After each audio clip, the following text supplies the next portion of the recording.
So I said, you must have a lot of questions. And she looks at me and she says, Dean, she says, she said, I didn't want to say anything during your class, but some of these things you're talking about, you just can't do them. And I'm like, well, why would you say that? And she said, well, I work for the Social Security Administration and I haven't heard of 90% of what you're talking about.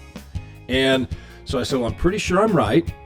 What I'd like you to do is go back and talk to supervisors, some at the highest level, and make sure that what I was saying was right. And she called me the next day and apologized, and she says, you were right on all that stuff. She said, but I hadn't even heard of it, and I work for the Social Security Administration. So, Jim, what's going on with that? A lot of people go into the Social Security office or talk to the folks in the 800 number, and they're not getting the correct information. Just like that lady, they're not aware that these types of strategies are available. So it is a little scary.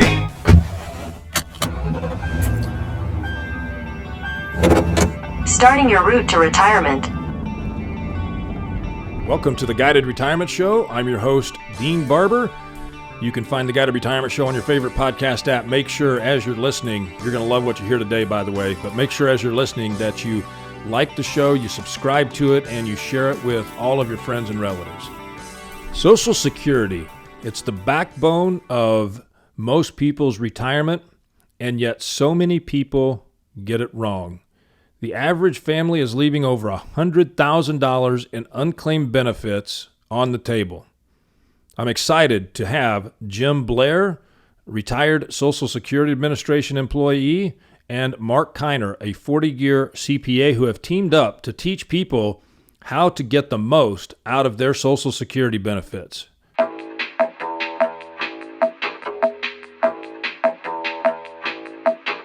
All right, Marc Kiner, CPA, and I would say somewhat of a Social Security expert at this point. Marc, welcome to the Guided Retirement Show. Thank you so much for taking the time to join me. And I think this is going to be fun because it's nice to have somebody else to talk to that is as passionate about integrating proper Social Security claiming strategies to their retirement plan as you are. So why don't you start by giving our listeners a little bit of background of, what it is that prompted you to dive into the Social Security system and really start to understand the complexities there, and why is that your passion now? Thank you, Dean. Great being with you today on your podcast. As you mentioned, Dean, my name is Marc Kiner. I am a CPA. Been a CPA since about 1980. As I was getting older and my clients were aging along with me, Dean, I was getting more and more questions about Social Security, and I did not know who to go to for answers. So in 2008, Dean, I bought 3 books on Social Security. I read them cover to cover. I ended up with more questions than answers. So I knew I cannot provide this service to my clients. So one day I was in a local restaurant called Rusty Bucket, similar to a TGIF nationwide. An attorney walked in, Dean, somebody I know for about 10 to 15 years. And on a hunch, I asked him if he knew anybody who could educate me about Social Security. Well, this individual said he knows somebody that works for the Social Security Administration. As a matter of fact, his uncle, and his uncle was going to retire just a few months later. Well, Dean, you probably know by now, his uncle ended up being my partner, Jim Blair. Jim and I talked in August of 2009, gave Jim the grand vision of where I thought this company would go, and Jim, you flatly turned me down. That is true. I was looking to retire and just go fishing.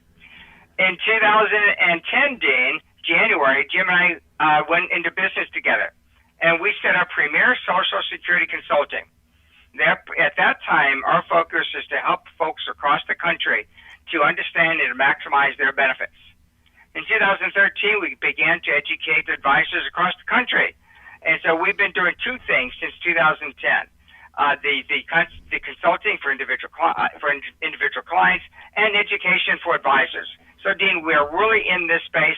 I devote 100% of my time in the Social Security world. I know it doesn't sound overly exciting, but I know it's a lot of fun. Believe me, it's a lot of fun. Well, see, I started back in 2008 doing the same thing, Jim, and in fact, I think you read my book on Social Security, and it was written up in Financial Planning Magazine as one of the books that financial advisors should read in order to understand how to help their clients claim Social Security. But as you said, it's almost impossible to answer all the questions in any kind of a written format, because just like everybody has a unique fingerprint or a unique thumbprint, everybody's got a unique situation. And so their Social Security claiming strategy is probably going to be different than their friends or their neighbors, their relatives, or their coworkers. And it's not one of those coffee shop discussions where you can sit down and say, well, how did you do it? And what did you do? And why did you do it that way? Oh, well, that sounds good. That's how I'll do it. Unfortunately, I want to reference an article out of Forbes magazine about a year ago. And here's a quote out of this article. The article, in a study that was done by Forbes, found that almost 96% of Americans are not claiming their Social Security at the optimal time. They are leaving upwards of $3.4 trillion unclaimed, or nearly $111,000 of retirement income lost per household, all because people aren't claiming at the right times. Now, that was a year ago, okay, Mark? So maybe that's 95.5%, not 96% anymore, but still the vast majority of Americans don't understand that Social Security claiming timing isn't synonymous with the date that you retire. But our industry, the financial services industry, and I think even a lot of CPAs would just say, well, just file for Social Security as soon as you retire. You don't know how long it's going to be there, right? Let me say a couple of things on that point, Dean. Jim, let's address one thing first, though. It is likely, Jim, that if somebody goes to a cocktail party and they have a friend of theirs that's talking about when they began their Social Security, that this other person may just follow suit. Does that happen a lot? Yeah, they're going to follow that person's advice. And as you were saying, Dean, each situation is different. And I think what people are doing as well is they look at their Social Security as their benefit. And they're going to be much better off if they look at it as a household income. So we want to figure out when is the best time for each member of a couple to decide when to start their benefits. And it may mean that one person starts a little earlier that allows another person to delay. It also means that they need to take into consideration any survivor benefit, and that's one that they miss all the time. They don't even think about that. What is the amount of money that's going to be coming in when one of us is gone? And by the time they figure that out, it's too late. And Dean, everybody is different, just like you said. It's not one size fits all. So Jim and I, when we teach a class, we really emphasize and focus on three words: situational Social Security. And that's because every client of every advisor across the country will have a different situation in terms of what their Social Security should look like. Maybe folks are single. Maybe they're married. There might be some young kids involved.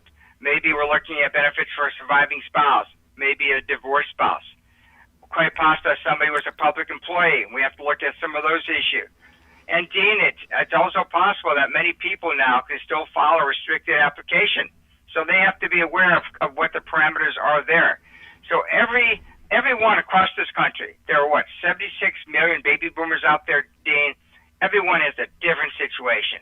So about a year or 2 years ago, we coined the term situational Social Security to fit everybody. And everybody is unique, and we do understand that. Well, and I think what you're saying is 100% right. I want to ask Jim a question, because I've got a story that I think is kind of interesting. When I first started teaching Social Security classes to the public, I had a lady, Jim, and you'll appreciate this, I think, had a lady sitting in the front row of the class that I was teaching, and she was taking copious notes, and it was like she was hanging on every word I was saying, and the program finished up, and she sat there and she was still writing notes, and everybody had gone, and she was still sitting there. And I said, man, you took a lot of notes. I said, you must have a lot of questions. And she looks at me and she says, Dean, she says, she said, I didn't want to say anything during your class, but some of these things you're talking about, you just can't do them. And I'm like, well, why would you say that? And she said, well, I work for the Social Security Administration, and I haven't heard of 90% of what you're talking about. And so I said, well, I'm pretty sure I'm right.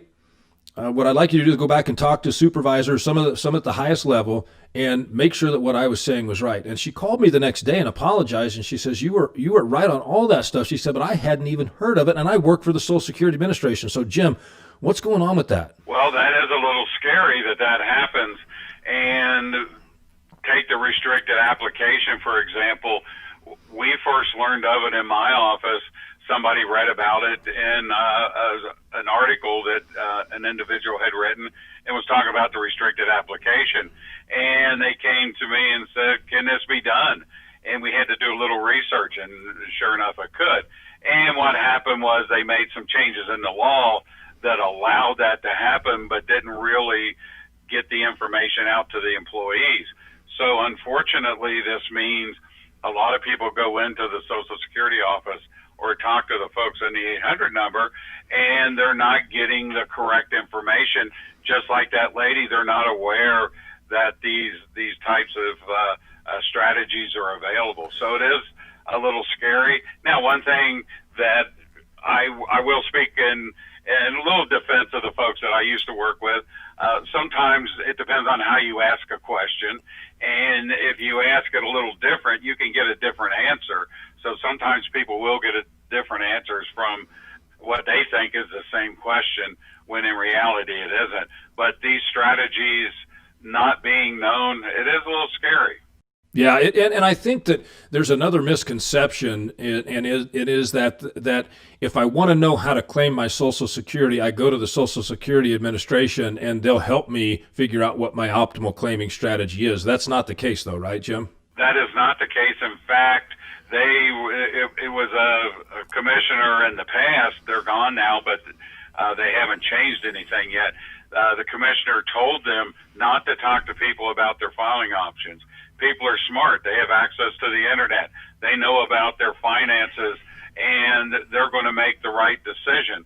So they're going to decide before they come in, this is the right time for me to take my Social Security benefits.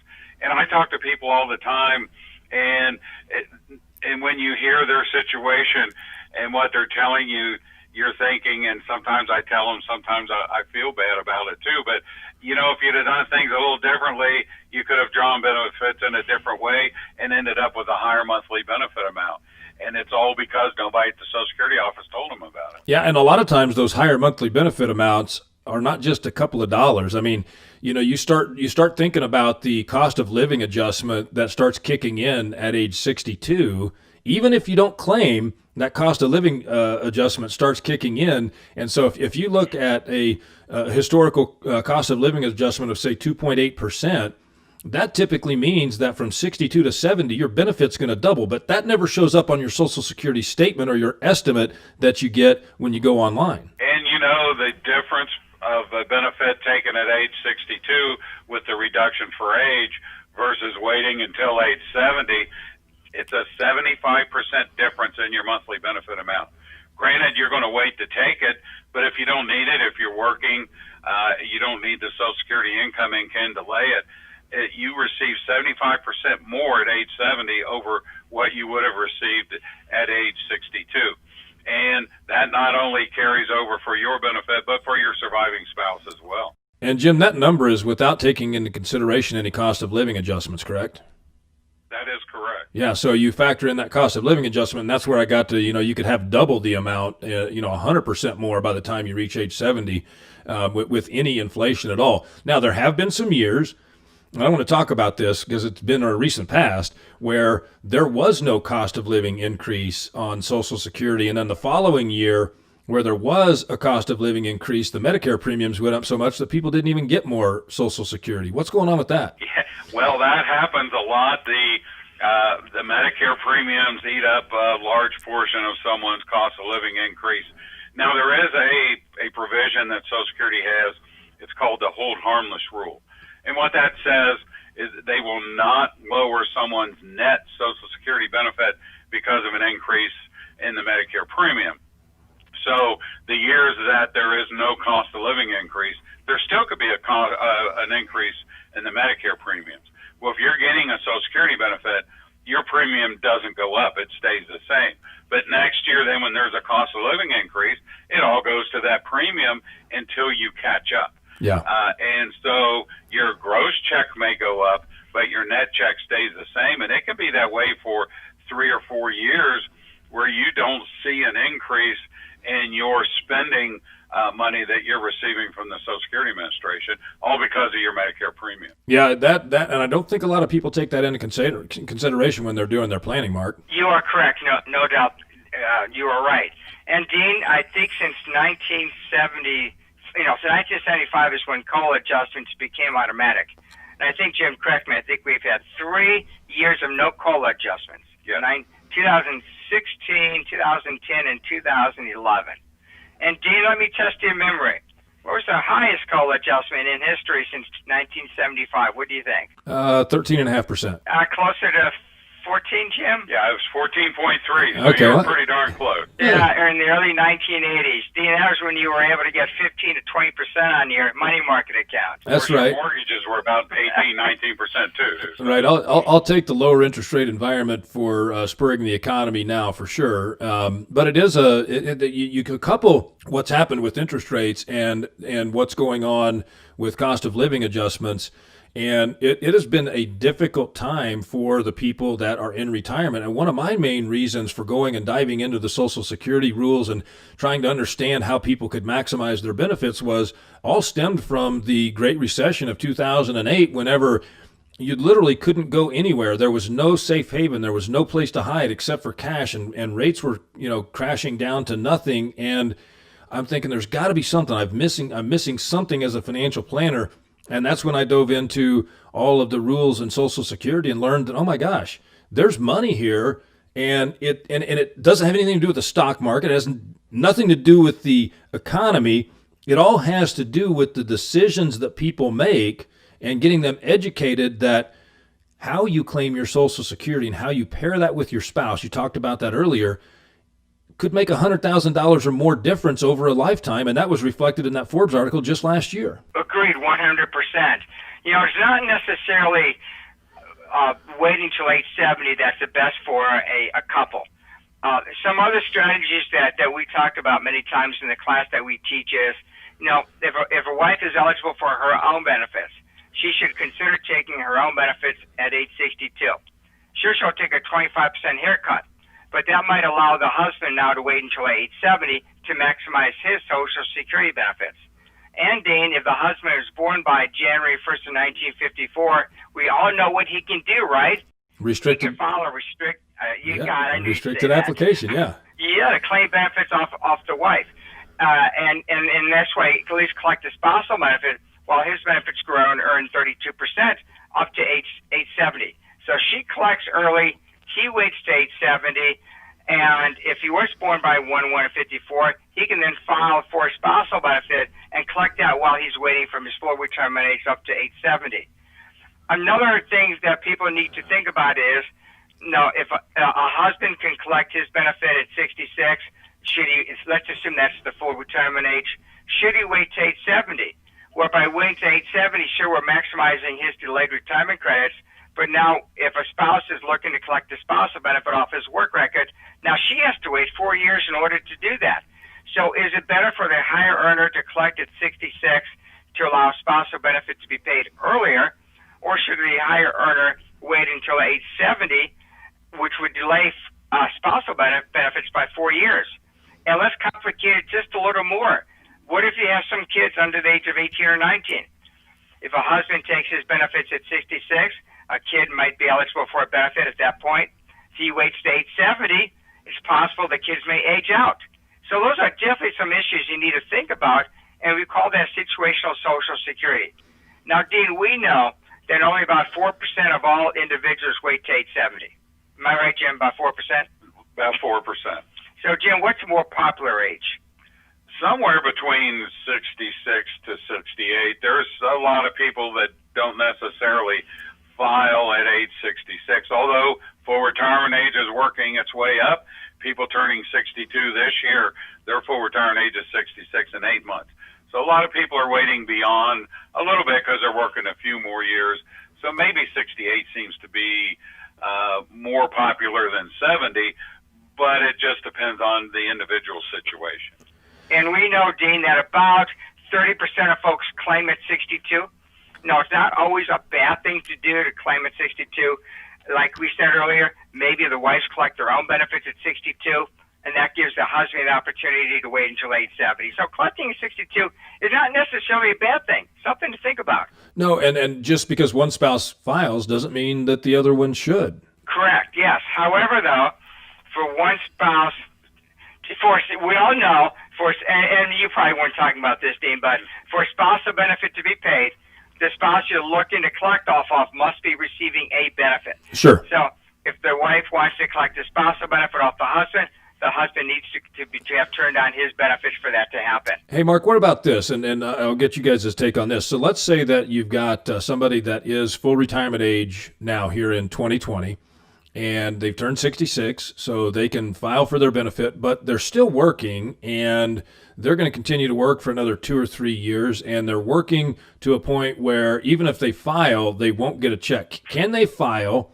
and not get a check, and the spouse then files for the spousal benefit because that individual has already filed? It's too late to do that, Dean. You cannot file and suspend. Is that what you're referring to? No, I'm not talking about file and suspend. I'm talking about when if you filed, but you're still making too much money. Well, over 66, I guess you're going to get it anyway. But let's say that we're 63 or 62 or whatever, so you're below the full retirement age and they file, but they don't get a check. Does that allow the spouse to then file for spousal benefit? No. If the higher earner is not receiving a benefit due to the annual earnings test, that's what you're referring to. Nobody can collect a benefit off of his work record or her work record. That would be the spouse and or kids. And so if let's say that's my situation, Dean.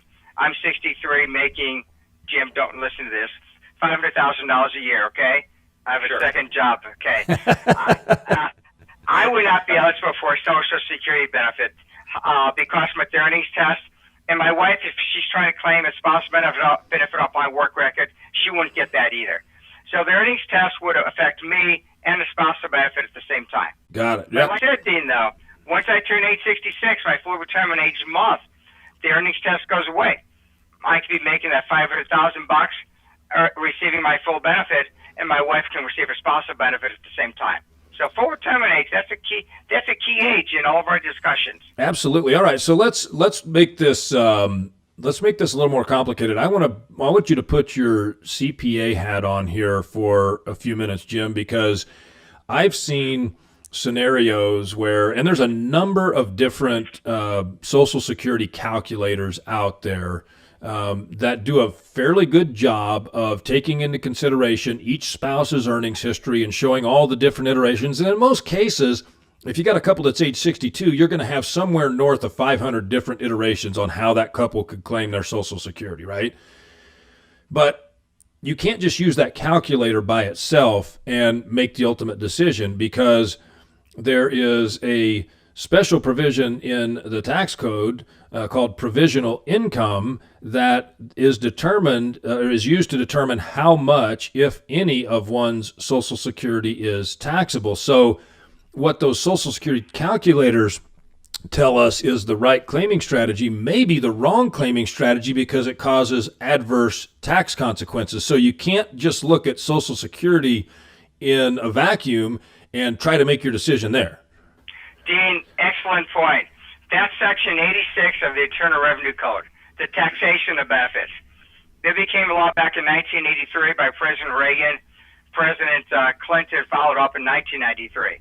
So, Dean, up to 85% of your benefits may be subject to income tax. I say it this way. Up to a whopping 85% of your benefits may be subject to income tax. Jim, how does Social Security say it? Social Security will tell you only 85% is subject to federal income. Oh, I thought they'd say 15% of it's going to be tax-free. That sounds even better. That's a good one. I like that, Dean. So, you know, the problem with the taxation of benefits, Dean, is that these laws were set into place back in 1983 or in 1993, just depending on kind of what level you're looking at. And these income thresholds are not indexed for inflation. So this is how it currently works. If you're filing a joint return with your spouse, if your provisional income does not exceed $32,000, then none of your benefits are taxable. If your provisional income is between $32,000 and $44,000, up to 50%, I said up to 50% of your benefits may be taxable. And if your provisional income exceeds $44,000, then up to 85% of your benefits may be taxable. It's very likely. Now, I don't do tax returns anymore, Dean. I have no desire to do a tax return anymore. However, when I did do them, we'd have folks that were in the $32,000 range not paying any tax on their benefits at all, and then they go down to the boat. They win $20,000 on the slot machine. Now they pay tax on that $20,000 and maybe up to 85% of their benefits. You need to look at the taxation of benefits when you look at the proper claiming strategy, because you may be paying tax not only on the benefits but also on additional income at the same time. So it definitely is not a vacuum. However, more and more every year, more and more folks around the country pay tax on their benefits because these income thresholds are not indexed for inflation. Well, basically tax increase. Yeah. One of the things I see happening all the time, Mark, is that so our industry, the financial planning and financial services industry, has told people claim your Social Security as soon as you can, so that I can keep managing more of your money and keep getting paid more, right? And I think it's kind of self-serving. And don't take anything out of your retirement accounts until you have to. And it used to be age 70 and a half until the Secure Act came around December of last year. Now it's age 72 that you have to start taking those required minimum distributions. Leave that tax-deferred money in there as long as possible. Well, in the scenario that you just laid out, if somebody's already claiming Social Security, they're paying zero tax, now all of a sudden they got to take a required minimum distribution. Not only is that required minimum distribution taxable, that required minimum distribution could cause Social Security to become taxable. It could cause some qualified dividends or capital gains that were otherwise untaxable to become taxable. So somebody in a very low threshold could see sleeves of income taxed at 49% because of the I call it the snowball effect of what one source of income causes another source of income that was tax-free before to all of a sudden become taxable. So now for $1 of a required minimum distribution, I'm paying taxes on $3. And it's insidious. Yeah. And one time, Dean, when I was doing tax returns, I had a lady who had a whole bunch of annuities. And one year she wanted to take out, let's say, $20,000 from the annuity, and was basically most of it was taxable. And that now cost her Social Security from going to a non-taxable event to a taxable event. And it was really difficult to explain to her what was happening. But she was paying tax on that annuity and now on her Social Security benefits at the same time. Right. So it's a shame. Yeah. We need to index these dollar amounts, income amounts. We need to index this stuff for inflation. But, there's a proposal in Congress, Dean, to double the thresholds. Maybe make it $50,000 for a single person, maybe $100,000 or so for two husband and wife filing a joint tax return. That would, in effect, decrease the taxability benefits.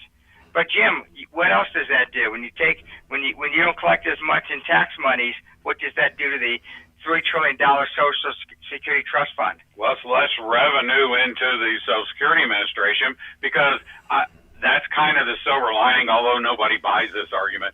But the money collected on your Social Security benefit for taxes, it gets credited to the Social Security Trust Fund. So it helps make it a little more solvent. That doesn't make anybody any happier to hear that, but at least they do get some money. And I think in 2019 that was $35 billion added to the trust fund. It does make a little bit of a difference, but it's still, when you're looking at your individual taxes, you're more concerned with your own income versus the Social Security Trust Fund. All right, so here's another thing that I have a problem with when it comes to Social Security, and I think that the vast majority of Americans believe that Social Security is an entitlement program. The reality, in my opinion, is that they have paid into the Social Security Administration through the FICA tax every single paycheck that they've ever earned, and guess what? Their employer made a dollar-for-dollar match into Social Security for them on their behalf. Now, I would say that if somebody had been putting in money into a 401k and their employer had made a dollar-for-dollar match into that 401k their entire working career, that they would actually be looking at that as their money. And yet, somehow, because it's called Social Security, people forget that it's their money. And the claiming strategies that you guys are talking about and that I'm talking about are designed to help people get more of their own money back by making smart decisions. You hit the nail on the head there, and it's something that just drives me crazy when people call this an entitlement program. We're going to reform entitlement programs, Social Security. It just drives me nuts. Although my wife always has to remind me when I hear this on TV and I start yelling at people, they can't hear you. But it still drives me a little nuts because it's an entitlement program only from the perspective it's your money, you paid into it, you're entitled to get it back. And you're entitled to collect what was promised to you. So, yes, you're absolutely correct. It is your money. And even though your employer matched what you paid in, it's still your money, and that's what it's there for. Dean, let me add a couple things to that. The fact that the U.S. Treasury kind of tends to raid the Social Security Trust Fund whenever there's extra cash means now that they have to sell additional bonds and incur more debt to pay Social Security beneficiaries, and that's one reason that they consider this an entitlement. However, though, I look at it a different way. If they did not raid the Social Security Trust Fund, the national debt would be $3 trillion higher than it currently is. So, Dean, what is it currently? About 24 trillion, probably? Yeah, and rising rapidly? Got it. So if they did not raid the Social Security Trust Fund, that debt level would be $27 trillion. But nobody looks at that at all. I wish that they never did take the money out of the Social Security Trust Fund. It should have just stayed there. I also wish back in 1980 they decided to invest some of the Social Security Trust Fund into equities. Too late now to do that. That trust fund, Dean, is going to be gone by 2035. And in each year beginning in 2021, that trust fund will operate at a deficit, meaning more money will go out that's coming in. So it doesn't make any sense now to invest that trust fund in equities because it's only going to last another 15 years anyways. But they sure started to do that years ago. But yet everyone was afraid to, I'm sure. Well, you got to, but you got to remember, Mark, we had just come out of a 10-year period, from the late 60s up to the late 70s, where the stock market had done absolutely zero. We'd, the end of the Vietnam War, and you had the energy crisis and all those things going on, and the stock market was a horrible place to be. And of course, at that point in time, as you know, bond instruments were yielding some pretty tremendous numbers that we just don't see today. Okay, and that's a very good point. There's no doubt. 25% of the Railroad Trust Fund is invested in equities. So the Railroad Trust Fund is in better condition from a solvency point of view. Well, and ask yourself another question. Social Security is really a form of an annuity. What do insurance companies do with the money that they have that's in annuities? Do you think they just stick it in a fixed account like what the government has done Social Security? No. They invest in real estate. They invest in equities. They invest in private equity. They do things with that money in order to try to grow it so that they can actually be able to afford to pay the obligations that they have in the future. It's called liability-driven investing, right? And our government has failed at that miserably. Yeah, I think over the next 75 years, Dean, there's don't quote me, like a $15 trillion deficit. I used to know that figure because we do a trust fund a webinar each year. These are $15 trillion deficit over the next 75 years. Now, but see, that seems low. Now, Jim and Mark, what we are talking about today is what has caused so many people to say, okay, well, if that's the case, I'm just going to take Social Security as soon as I possibly can and get as much out of it as I can because it sounds to me like it's going broke. I challenge that notion. And what I say is, let's make the assumption that there's going to be a reduction in benefits. Let's make the assumption that there's going to be that 15% reduction in benefits by 2035, like what they're talking about.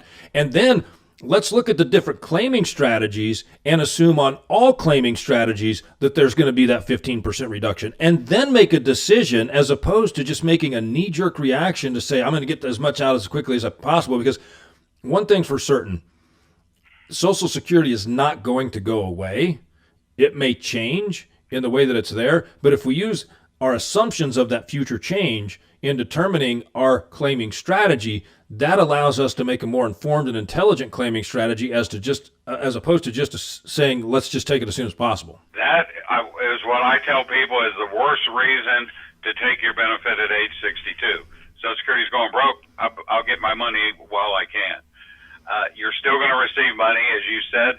People are still going to be working. They're still going to be paying the Social Security, the FICA tax, and they will have money coming in enough, they estimate at this point, to cover 79% of their obligations. Under current law, and this is kind of the easy way of saying it, everybody would see a 21% pay cut. We know that's not going to happen. We don't know exactly what's going to occur, but I think odds are real good that they're going to raise the full retirement age to age 70. Not for people that are close, but people in their 40s, 30s, 20s, they're probably going to see an age 70 full retirement age. They're also going to raise what you pay the Social Security tax on. In 2020, the maximum amount of earnings you pay Social Security tax on is $137,700.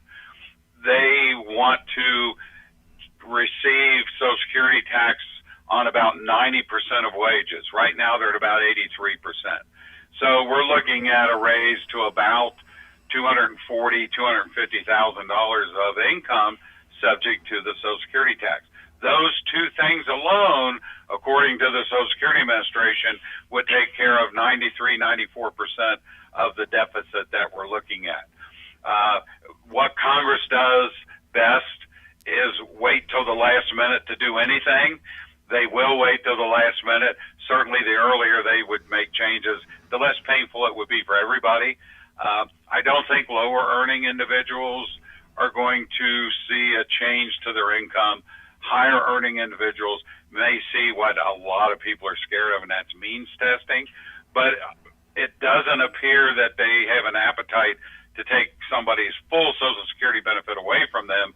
They're going to change how they compute the benefit. For instance, maybe you pay the tax on the $250,000, but you only get the credit and the computation of the $137,000. Right. So just because you pay more taxes on more of your income when you're working doesn't mean that your benefit's going to get any bigger, is what you're saying. And I think today, Jim, that if you look at Social Security, it's already being means tested. It's means tested in the amount of it that's taxed.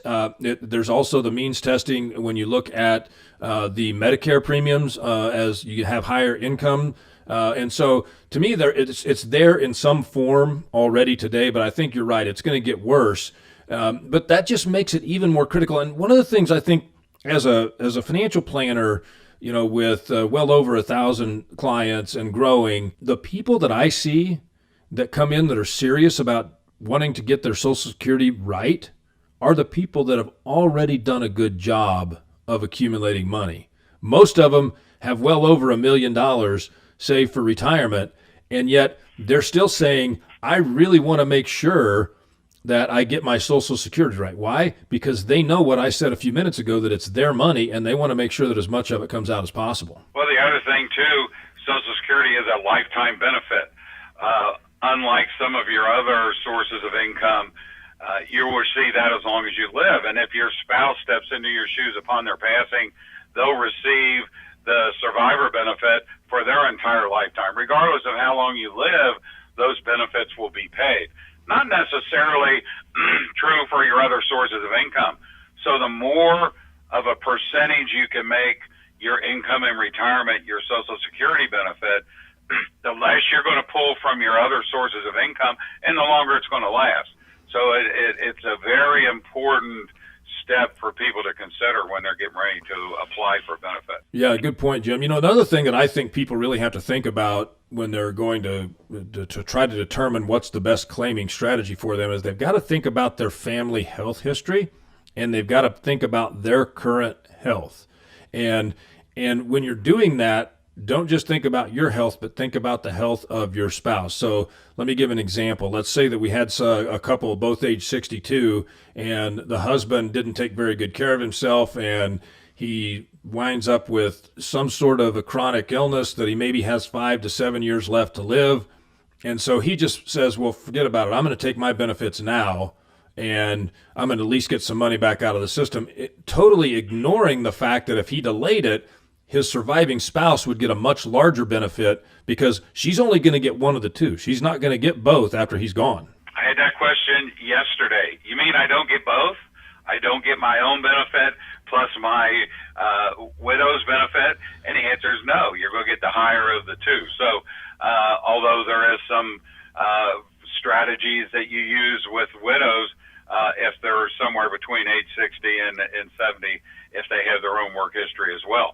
So that is definitely an issue that people have. They don't think about that. And then by the time they find out, it's too late. So Dean, you're right. Social Security may very well be a joint lifetime benefit. When we meet with somebody, we don't maximize benefits for husband or wife. We'll maximize benefits for husband and wife. And so if the husband doesn't have great genes in his family and he's not likely to live that long, the wife will probably outlive him. And so him waiting beyond full retirement age up to age 70 still makes sense for the two of them together, just not for him individually. So Social Security may very well be a joint lifetime benefit, and we tell our advisors, don't forget that. Yeah, and I you always... know who wants you... Go ahead. You know who wants you to take your benefit at age 62? The government. Absolutely. Why? Because over your lifetime, they're going to pay you less money. People are living longer and longer. On average, a male in his 60s is looking on average at about 84, female 87. Social Security tells us half of those folks will live to their upper 80s, early 90s, and a quarter of those folks will live to 95 or older. Yep. Of course, they don't tell us which one of us those are. We have to figure that out on our own. But, we have, like you said, we have to look at not only the one individual's health, but the couple's health. Each individual, because that survivor benefit could be paid for many, many years. That's right. And, I always tell the person that scenario what I just have, and I've had that happen many times. I would turn to the person that says, well, I'm only going to live for 6 or 7 more years, so I'm going to get as much money out as possible. And I'm going to tell them, if you're only going to live for 6 or 7 more years, then you're going to be dead and you won't care. So I'm not even going to ask you about it. We're going to talk to your spouse and find out what they want to have happen, because they're the ones that are going to be alive and trying to survive and need the income. And so, you're right. You have to do it for the couple. Mark, would you talk about maybe, or Jim, either one of you, maybe you guys can chime in on this together. Talk about a couple of your most popular claiming strategies that you teach in your classes and that you see that are applicable to the majority. Yeah, we're still in the stage where a lot of people have access to what we call the restricted application. So that means if someone was born January 1st, 1954 or earlier, even though they are right now at their full retirement age, a lot of those folks aren't receiving benefits. If their spouse, regardless of when they were born, as long as they're old enough to draw Social Security, files for benefits, instead of taking your own, you can file as a spouse, get half of your spouse's full retirement age benefit, and wait until you're age 70 to collect your own. What that does is it gives you income, and it lowers that break-even point, because a lot of people want to know the break-even point. Waiting from full retirement age of 66 to 70, normally your break-even point is about 12 and a half years.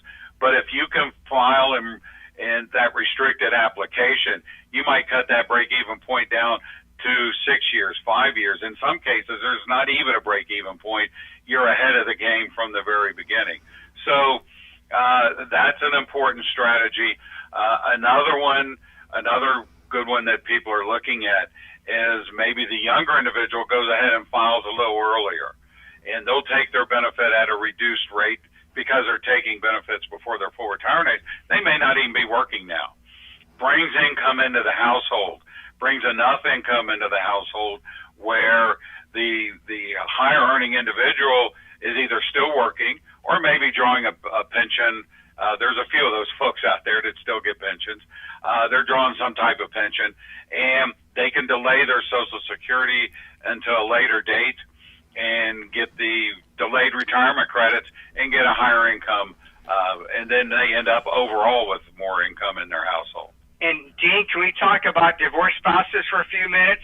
Yeah, you can divorce as many of them as you want as long as you were married to them for at least 10 years and they can all get the benefits. You got it. So let's say, not Jim, Dean, I have 3 ex-spouses out there, Betty, Amber, and Chloe. I was a higher earner. They can all draw off me at the same time. Let's say I'm the lower earner. Betty turned 62 first. I can claim for a spousal benefit off of Betty. Amber turned 62 a couple of years later, and my benefit off Amber would be higher. I can switch to benefits off her. And then Chloe turned 62 2 years later. I can switch again to benefits off of Chloe. So if you're the lower earner, and as your ex-spouses turn age 62, you can switch from one ex-spouse to another. And if you're the higher earner, they can all draw off you at the same time. And if you have an ex-spouse that was born by 1/1 or 54, they can file for benefit. They can file a restricted application off their ex, and they can wait till age 70 to collect their own benefit, which would have increased by delayed retirement credits. So, Dean, everyone's situation is different, and that's why we really do emphasize situational Social Security throughout our class. It's very important for advisors to understand that. And you know what I look at, and I love your analogy there, but I don't know, man, that would have worn me out having 3 different wives that I have to keep track of what their earnings were and when they turned 62. Once I'm done with them, I'm done with them. I'm just kidding. No problem. I understand. But, we had a client not long ago, Dean, that was in that situation. He did not think he met the 10-year rule, but at the end of the day, he did. He did not know that he can claim off of his ex, and while his benefits grow and earn delayed retirement credits. So he was really happy when he met with us that he had those opportunities. And Jim, I think I saw you did another consultation for one of his clients not long ago. I did. Yeah, he was so happy he referred somebody else to us. Yeah. So, when you get to show people, and this is the best part of the job, when you get to show people, hey, look, you don't have to take your own Social Security benefit. Let's look at these other strategies, and you can let your own grow, but you still get money in the meantime. Makes people real happy. That makes me happy, too. Mm-hmm. So when I put Social Security into the financial planning process, I can keep the investment strategy exactly the same, and then I start applying these different claiming strategies to the financial plan. And so we're investment agnostic here. We're assuming a same rate of return across all different claiming strategies. What I'm looking for is net of taxes, what's my net worth doing, right? And to me, that's where the difference in Social Security claiming comes in. So if the only change you're making to the financial plan is the assumptions on how the couple is going to claim Social Security, then you throw that break-even calculator or that word break-even out the window, because those calculators can't even come close to showing what's the ending net worth going to be after taxes and all that. So you may wind up at, say, age 82, that 12-year break-even that you had given as example earlier, Jim, and in the reality, you may have $200,000 or $300,000 more in net worth because of tax savings and claiming strategies, so your break-even wasn't even right. And I think that's why I think it's so important that you don't just look at Social Security in a vacuum, that you actually bring it into the overall financial plan, because at the end of the day, what are we trying to do? We're trying to live a life in retirement, the life that we want, with clarity, confidence, and control, and we want to leave as much of that money behind for our loved ones as we possibly can. And if we can spend the same amount and leave another $200,000 or $300,000 behind, or you know what, maybe I could take that extra $200,000 or $300,000 and I could have taken my kids and grandkids on some super nice vacations over the years too, and had more of a living legacy. That's the way I look at it, and that's why I think that Social Security is such a critical part of the overall retirement strategy. And not all advisors, Dean, understand the claiming strategies that folks have. So you really do need to go to a qualified, competent advisor that does understand Social Security. I believe there's 2,700 rules and regulations out there is what I've read. Now, Dean, you indicated that married couples could have over 500 claiming strategies. And I'm sure if you talk to other advisors, they may say 1,000 or more. But no matter what the number is, there are plenty of claiming strategies that folks have. And they need to meet with a competent advisor to understand what their claiming strategies are. Yeah, there's no question about it. And again, like we talked earlier, everybody is going to be in a different situation. And I would implore anybody that's listening to this podcast, share it with your friends, share it with your relatives. And in my opinion, the optimum time to start making your decision on how and when you're going to claim your Social Security is when you're in your mid-50s. Don't wait until it's time to claim. Work that into your overall retirement plan early and understand what your different options are, because once you do that, that'll change the makeup of the rest of your financial plan. It'll change what you think you have to save. It'll change the rate of return that you need to get on your money. It'll change the projections of taxes due in the future. It changes everything. But if you don't start planning that early enough, then you wind up with yourself painted into a corner and your choices become much more limited. That's absolutely correct. Agreed. Yeah. Dean, we could not have said it any better than that. All right. That's why we were at a loss for words there. Well, listen, guys, in the show notes, we're going to have some information on how people can reach out to you guys if they want to get a consultation and talk to you guys. And you can talk to them when they reach out to you about how you charge and all that. Also, if there's any advisors listening to this, we'll have some information in the show notes on how they can sign up for classes to be able to help educate their clients and lead them in the right direction. And also in the show notes will be a copy of our Social Security Decisions Guide. We hope that this has helped you make some, at least know that there's choices that you have, things that you can do. And don't forget what I mentioned at the very beginning of this podcast. According to the Forbes article, last year, 96% of Americans are not claiming Social Security at the optimal time, leaving upwards of $3.4 trillion unclaimed and nearly $111,000 of retirement income lost per household. Don't let that be you. Take some action. Gentlemen, thank you so much for joining me here on the Guided Retirement Show. Thank you, Dean. Had a great time. Thanks. Absolutely. Thanks for listening to the Guided Retirement Show. If you like what you heard, we hope you'll pass this podcast along to your friends and colleagues. And please leave us a positive review and check out our other shows. Investment advisory services offered through Barber Financial Group and SEC registered investment advisor.